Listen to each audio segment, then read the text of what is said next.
Hi, welcome to Kingston Canadian Film Festival. My name is Tom Ernst, and I am thrilled yet again this year to be able to sit and chat with some of the many talent that comes through the festival with their films. Even though this is another year of COVID and online and watching virtually, we still get to enjoy this great cinema and the growing wealth of Canadian films that keep coming to us. And we will be together sooner than you think, watching as we should be on the big screen in an audience. Now, it is my pleasure to introduce to you right now the filmmaker of the film you have just seen, Dawn, Her Dad, and the Tractor. Please welcome director Shelley Thompson. Hi, Shelley. Thank you for joining us. Hi, you're welcome. Thank you for having me. You were speaking to us from the East Coast in what I thought was a very sort of academic environment, but well, maybe it is academic. It's your home in the East Coast. That's right. It's my home, and it's not so much academic. There's just a lot of books. that counts. I swore we would never move so many books again when we moved into this house. So I can never move again because it's just there's too many books. Well, by the look of the windows and the high ceilings, I think you're in a good place for a long time anyways. Let's talk about your film. The first thing that strikes me about this movie, because I want you to know that I went into the film reading nothing about it. I really wanted to go in blind. So all I knew, it was about Dawn, her dad, and a tractor. That's all I knew. So when the first person shows up with her, I think a mixed race boyfriend, I thought, this used to be the controversy. This used to be where a film would start. No longer. And we go in different areas, and it became obvious. Like I was naive enough to know when people kept referring to Dawn and the brother, I kind of went, well, who's Dawn, the other person then? And then when it all falls to place, it was such a delightful surprise. And I think it speaks somewhat to the sort of sheltered existence I have as a person in his mid-60s, that it didn't occur to me until the plot dropped. Oh, wow. That's really interesting. Yeah. And I think that from the point of view of my cast and crew, most of whom were people, under 35, not including me, sadly. But you're right. We're in a well, we're not quite in a post-racial world. I hope we're getting there, but we're moving towards that time when that isn't the story anymore, and shouldn't be the story, shouldn't have been the story to begin with, but was. And now we're moving towards a place where we're looking at a different story. We're looking at a different set of individuals who we have to make sure that they're safe and comfortable and respected. And I'm going to apologize right now for some noise in my background, but I don't think we're picking it up. Great. So Excellent. so we're good. Yeah, exactly. And I do hope we're moving to a post-racial society, but I guess, it's easier for you and I to say that, but certainly I remember when, not To Serve with Love, sure, To Serve with Love, but Guess Who Coming to Dinner, all these things, these were the topical issues. And yes, like now we don't blink an eye, which is some progress. But now we need to make more progress in other areas. And certainly, I believe that just from a personal experience, that this was a journey I had to take to get where I am now in my understanding of the trans community, which I wasn't always receptive to. And certainly because of my daughter, who is, identifies as LGBTQ, and other areas of my life, that this has become, a block that we can no longer afford to leave built up. We have to break it down. Yeah. Thank God for our children who teach us every day about the new world that we're searching for. Yeah, it can be aggravating, but it is good for us. Yeah. How did you come about this story? Well, it was my child. My child is a young trans man, and our lives were, we understood his reality as that of a young queer woman, and it wasn't exactly a shock. It was a surprise, and it was a complete recalibration, when he came out to us as a trans individual. And so we had an enormous learning curve that we had to embrace. And fortunately we did. Our child was, it wasn't always straightforward. It wasn't, oh, here we go, this is fine, and off we go. And but this is my only child. They're my life, they're everything to me. And so all you want for your children is for them to be safe and healthy and loved and have a future that they can embrace with joy. And so we had to make sure we went on that journey with him, and be there for him, and be his advocate. And if you have a queer child, that when we have a child who is looking at the world, maybe not with our eyes, but also with challenges that weren't ours, their challenges become ours, and their issues become ours.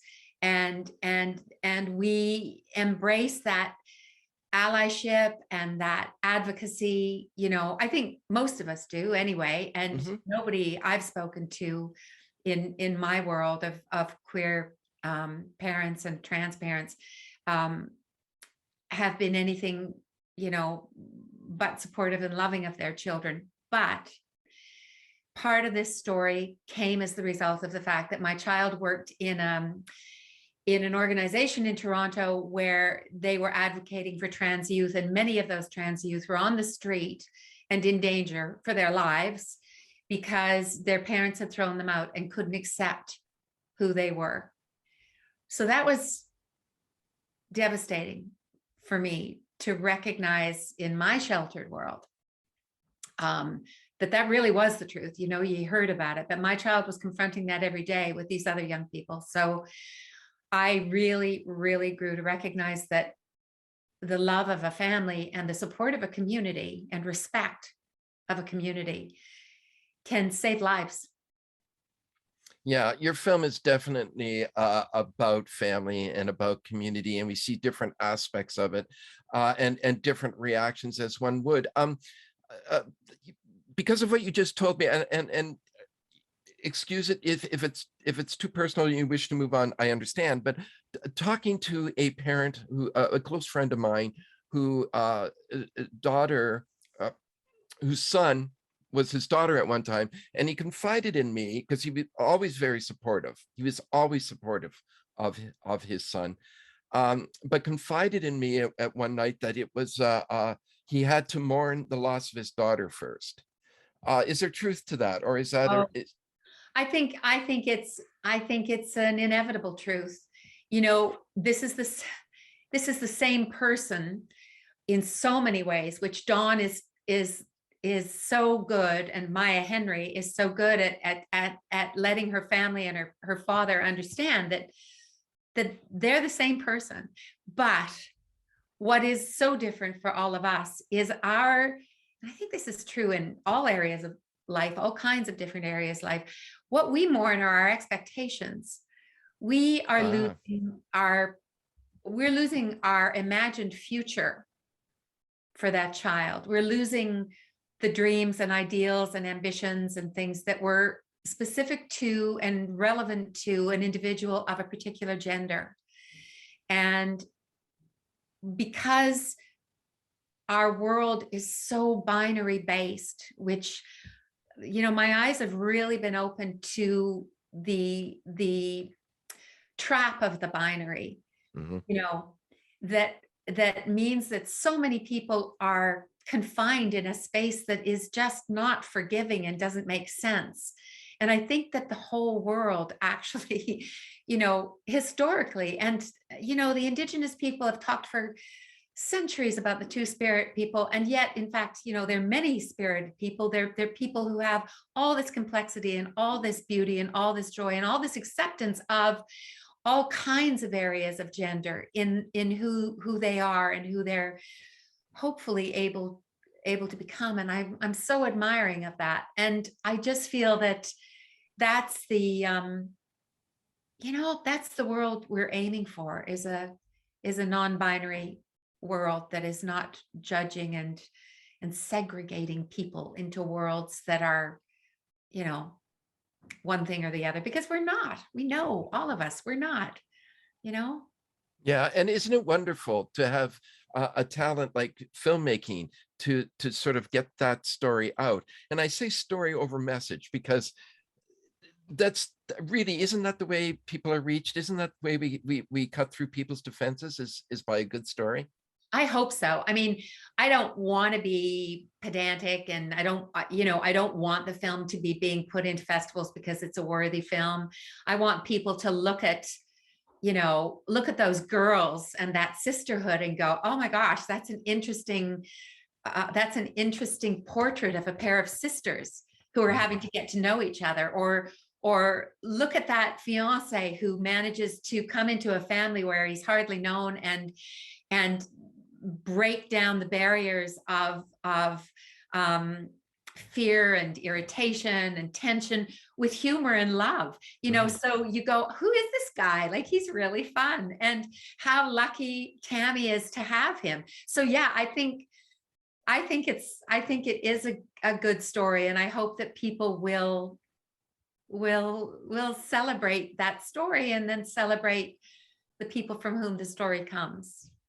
Yeah, so allow me to put on my critic's hat, which I do when I'm not doing the film festival, and talk about the critic's hat, and of what about in this film that really resonated with me, so much of it, but the subtleties that you incorporated, that broke through even my sort of whatever, if I had any reluctance, it just absolutely shattered any reluctance I had. And one of them is the way, once I knew what the story was, and looking back, the way the father embraces the boyfriend, right? Yeah. So we already go, oh, he's an open-minded, he's accepted, this isn't the issue. So you have set up a person who is open, who really has, not that he shouldn't have been, but I mean, we're talking about perhaps perceptions of rural ideology, which also you smashed for me too, in the character of Jerry and his wonderful response when he meets them at dinner. Yeah, isn't he lovely? Yeah, he's lovely. So yeah, this is me with the critics. Just the little intricacies that you put in to represent the progress of these characters and where they could take us. Oh, thank you so much. That means a lot. Yeah, and I have lived rurally I grew up in a city, but I have lived rurally since I came back to Canada in 1997. And I love living in a rural situation for all kinds of reasons, but I think the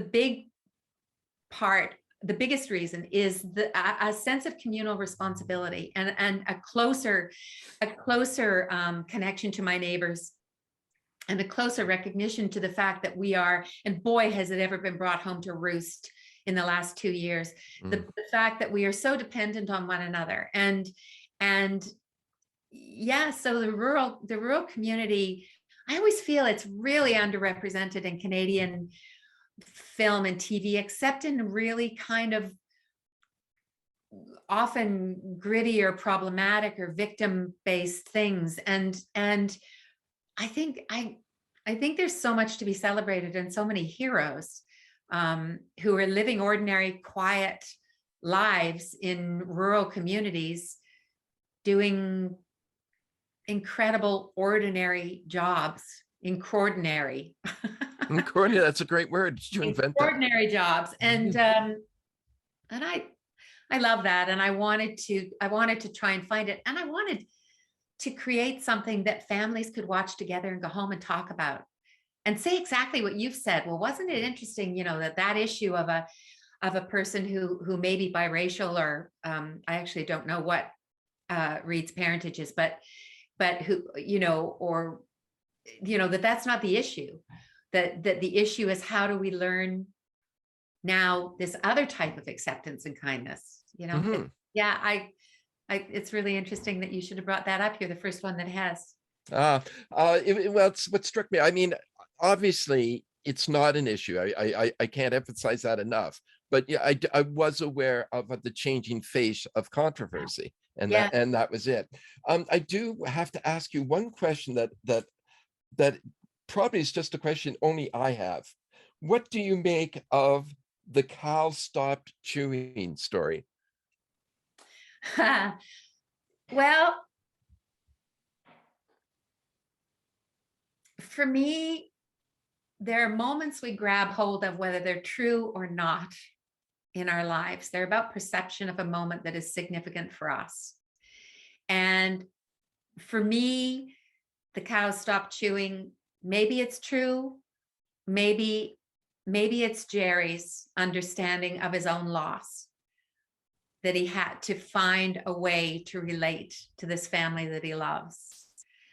But for me, that is a truth. For me, it is a truth that this woman has been the heart of this farm and family. And there's something in Jerry, there's something in the natural environment that recognizes that there's a moment of universal loss that has to be noted. Mm-hmm. And that's. Yeah, it was a wonderful story. I just thought, I want, because nobody reacted one way or another, and that was another sort of wonderful moment. We weren't told how to feel about that story, it was just presented. Oh yeah, and that's, I'm a first-time filmmaker and I'm figuring things out still, but it's important to me is letting the actors really do their work. Yeah, and you certainly did that. It was quite wonderful on so many levels, and of course, we really have to talk. Is it Maya? Maya, Yeah, Maya. No, yeah. so I obviously I Googled her immediately, because you do that when you're impressed with the performer or performance. And so did she come to your knowledge because of your son? And So it was sort of a roundabout way. I was talking to my son for a long time. My son was my absolute, on my shoulder the whole time I was creating this. And, we were talking about people, and that was one of the names that came up. And then I started looking, and then somebody mentioned Maya to me via a friend of a filmmaker. Maya did a beautiful film that won, I think it won Best Short at Sundance. Anyway, I know it showed at Sundance and it showed at TIFF. And she did what she does so well, which is she just is. She just is, and she doesn't work. She doesn't act. She just sits in who she is. And it's I think it's a beautiful thing to watch. And this film was called For Nona Anna, and if you haven't seen it, it's really worth seeing. Okay. And it's by another, I think, a trans filmmaker called Louis. I don't want to get the name incorrect, but it's a beautiful, beautiful film. So I heard about Maya. I went and I watched this film, and I was blown away. And then I arranged to meet her. And, it goes the route it goes. And then she and Robb, we did a little chemistry read with she and Robb and Maya. And I think one of the things, sometimes you just get so lucky, but I thought that family looked like a family. yes, it did, yeah. You just, Amy Groening looked so much like Robb, the same coloring, the same color hair, and Maya looked like her dad with that broad open face and blue eyes, even though her hair. So I just looked at them and I went, oh my goodness, you guys, you just look like a family. So that was really lovely. So without naming names, and where was everyone, what's the word I'm looking for? Not just open. Open is wrong. It sounds like that there's something you should be close to. But was everybody on board? Was there anybody that held prejudices or anything on set, or was that something you just we were very, very particular about our cast and crew. I wanted very badly to have a diverse, culturally diverse and ethnically diverse and gender diverse. I don't know if those are the right words. For our cast and crew, and we worked very hard to assemble that group of people, and they were a stunning group. I've never worked with a group who were so open and kind and available and worked their friggin' buns off. We were we weren't a big budget film by any stretch of the imagination. I felt like it was a big budget film for a first feature, but we had 18 days to shoot it, which is not a lot of time when you also lose some time too. We had some technical issues that had to be resolved, and so we lost some shooting time a little bit. So and it was a big film, there were a lot of moving parts. There were I think there were 27, 28 cast members. There was a big central event which had to be managed, which was a big event. And, there were cars driving and trucks driving and what have you. So we weren't doing 4 actors in a room or 2. And that was a lot of stuff to, from my point of view, to figure out. And I fortunately was surrounded by people who really, really did help me figure it out. Like I had a wonderful director of cinematography, director of photography, Kevin A. Fraser, whose work people are really gonna see. He's doing a lot here on the East Coast, and he's tremendous. And we were a really solid partnership. So that was a wonderful experience for me. I learned a lot from him, but I also knew that I could let him take the reins, and I come from a theater background, so I really believe in the joy of collaboration. I can't do all the jobs, there's just no way. So I love the fact that you get really, really good people around you, and then you go, okay, you go. and we did have that. Well, it shows on screen, and actually it doesn't look like a small budget film. You made it look like it probably had more money than you actually had. Congratulations on your first film, and congratulations on delivering a story that I think will have impact for people far beyond you can imagine right at this moment. Oh, thank you. That's so kind of you. I'm so excited for Kingston Canadian folks to see it. I was at Kingston Canadian with another film, and I was just so sad that we can't be in person. I wish we could be in person. You got to tell me what film that was. That was Duck Duck Goose. It was a short. It was a short, and I remember it. Yeah, I remember that one. And it was made by the woman. Yes, I've met you. Anyway, doesn't matter. We'll talk about this off camera. But so great to meet you again. It's all coming back to me. Thank you so much. Thank you.